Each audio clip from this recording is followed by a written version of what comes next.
दिव्यांबय ओगदे गोपायो दिव्यांतरिक्षे पायोधाः पायस्वती प्रतिसः सन्तो मह्यम् श्री भगवते उमामहेश्वर साम्ब सदाशिवाय नमः। पयस्नानं समर्पयामि पयस्नानान्ते सुतोदकस्नानं समर्पयामि सुतोदकस्नानान्ते आचमनीयं जलं समर्पयामि दधिस्नानं दधिक्रामकारिकाञ्जक्रोरस्वस्य वालिनः सुरवीरो मोघाकारत प्राण आयो मुङ्गितारिगत श्री भगवते उमामहेश्वर शाम्ब सदाशिवाय नमः।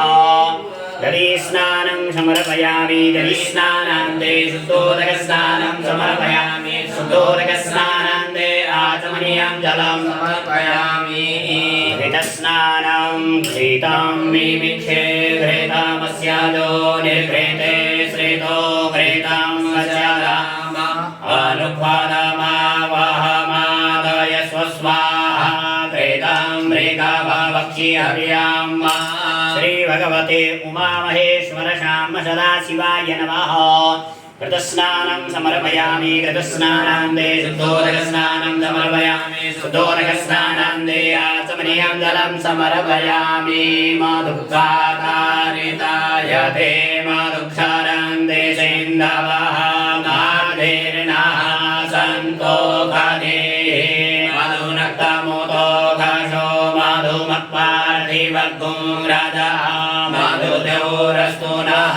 पिता मधुमानो वनस्पतिर्मधुमास्तु सूर्यः मद्विर्गावो भवन्तु नः। श्री भगवते उमामहेश्वर शाम्ब सदाशिवाय नमः। मधुस्नानं समर्पयामि मधुस्नानान्ते शुद्धोदकस्नानं समर्पयामि शुद्धोदकस्नानान्ते आचमनीयं जलं समर्पयामि अपाद्गुरसामवाय सद्गुं सूर्ये सन्तगुं समाहितं अपाद्गुरसस्य दोरसस्तम्भो गृह्णामि उत्तममुपायामगृहीतो सेन्द्राय वाजिष्ठां गृह्णामि देवतेजो निरेन्द्राय श्री भगवते उमामहेश्वर शाम्ब सदाशिवाय नमः। शर्करास्नानं समर्पयामि शर्करास्नानान्ते शुद्धोदकस्नानं समर्पयामि शुद्धोदकस्नानान्ते आचमनीयं जलं समर्पयामि ऊर्ध्वमे सोन्द्रेता च मे पायस मे रसस मे घृतं च मे मधुश्च मे शक्तिश्च मे सापीतिश्च मे कृतिश्च मे वृष्टिश्च मे जैत्रं च विद्यं च मे तेन कल्पन्ताम् श्री भगवते उमामहेश्वर शाम्ब सदाशिवाय नमः। विहितपञ्चामृतस्नानं समर्पयामि विहितपञ्चामृतस्नानान्ते शुद्धोदकस्नानं समर्पयामि शुद्धोदकस्नानान्ते आचमनीयं जलं समर्पयामि क्रियायुगञ्जमग्नेः कस्यापस्य क्रियायुगं देवे गोत्र्यायुगं तन्नो अस्तु क्रियायुगम् श्री भगवते उमामहेश्वर शाम्ब सदाशिवाय नमः। भस्मोदकस्नानं समर्पयामि भस्मोदकस्नानान्ते शुद्धोदकस्नानं समर्पयामि शुद्धोदकस्नानान्ते आचमनीयं जलं समर्पयामि गन्धोदकस्नानं त्वां गन्धर्वा अगनं स्वामेन्द्र स्वां बृहस्पतिः त्वामोघदे सोमो राजा विद्वान्यस्मादामुच्यत। श्री भगवते उमामहेश्वर शाम्ब सदाशिवाय नमः। गन्धोदकस्नानं समर्पयामि गन्धोदकस्नानान्ते आचमनीयं जलं समर्पयामि शुद्धोदकस्नानान्ते आचमनीयं जलं समर्पयामि ह्रीहयश्च मे द्यवाश्च मे माघाश्च मे तिलाश्च मे मृगाश्च मे खल्वाश्च मे प्रियङ्गवश्च मे रवश्च मे श्यामाकाश्च मे नीवाराश्च मे गोधूमाश्च मे मसूराश्च मे जनेन कल्पन्तां श्री भगवते उमा महेश्वर श्याम सदाशिवाय नमः तिलोदकस्नानं समर्पयामि तिलोदकस्नानान्ते शुद्धोदकस्नानं समर्पयामि शुद्धोदकस्नानान्ते आचमनीयं जलं समर्पयामि पुष्पोदकस्नानं श्रीशते लक्ष्मीश्च पत्न्या महोरात्रे पार्श्वे नक्षत्राणि रूपमस्मिनो व्याप्तं विश्रान्मिकाणां महिगाण सर्वलोकं महिगाण श्री भगवते उमा महेश्वर श्याम सदाशिवाय नमः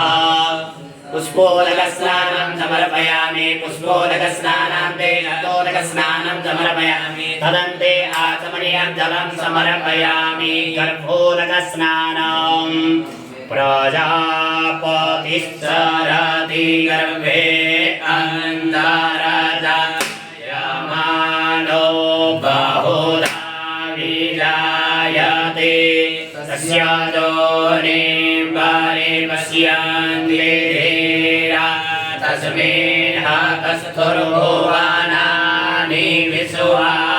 श्री भगवते उमा महेश्वर श्याम सदाशिवाय नमः गर्भोदकस्नानं समर्पयामि गर्भोदकस्नानान्ते शुद्धोदकस्नानं समर्पयामि शुद्धोदकस्नानान्ते आचमनीयं जलं समर्पयामि गन्धाक्षतपुष्पैः सम्पूज्य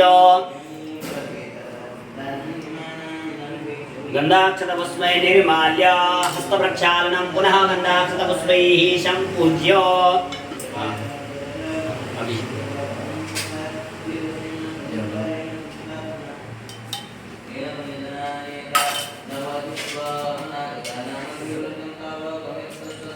ये वो माला पहले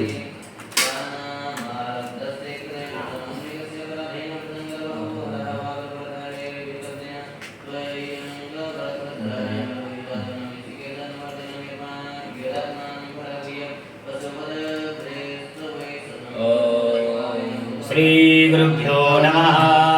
श्री वेदपुरुषाय नमः गणनाथ सरस्वती रविशुक्रा बृहस्पति पंचैतान् संस्मरे नित्यं वेदवाणी प्रवर्तये श्री गुरुभ्यो नमः